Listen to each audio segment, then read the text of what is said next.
and then the garage was sort of slightly to the front of that. And I was lying in bed one night and I heard this crunch, somebody breaking glass. Somebody's in my garage breaking into my car. Ooh. So I jumped out of bed, picked up this walking sticky thing I had, with a big knob on the end of it. There's a word for that in Irish. What is it?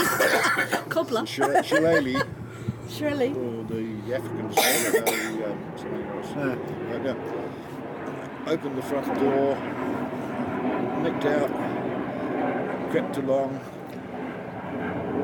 When I opened the gate, it went click, ping, made a noise, and the guy heard me and shot out of the garage and ran off down the road, and I raced off after him shouting, "Come back, you bastard," or something silly like that.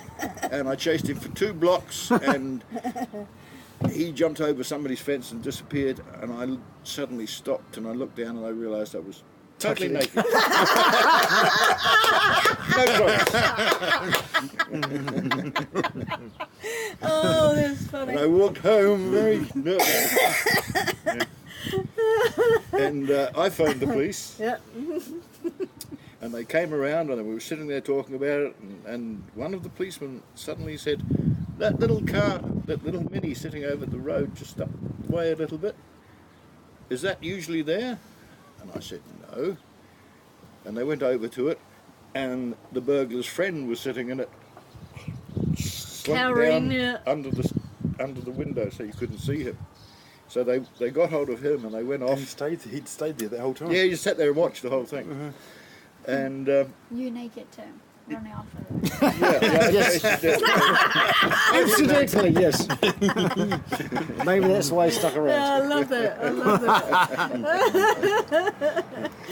that. And they took this guy away and they picked up his mate, and they couldn't prove anything, right? For whatever reason, they couldn't prove anything.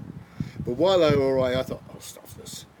So So you put clothes on? No. I got dressed and I went outside and I thought, I'll teach them. Yeah. And I got a wood chisel and I went over and I punctured both the back wheels of the car. The Mini. Shoved the chisel in both back wheels. Oh yeah. And then I went back inside and waited and watched. And these guys came back a couple of hours later, looking to get the car. They looked all around, and then they jumped in the car, drove off, and it went with flat tyres. And they stopped, jumped out. I've never seen a wheel change so fast in my life. And they panicked. They were going so far. I was actually hiding in my front garden watching at this stage. And they were so panicky that when they took the wheel off, put the new one on, put the bolts on it, they threw the wheel away. They didn't even bother putting it in the car. They just threw it on and then drove off. But of course I'd done the other wheel as well. Yeah. I'd done 2 wheels, right? So they didn't stop again. They just kept going. Clump, clump, clump. Funny. Yeah. They probably knew. Yeah.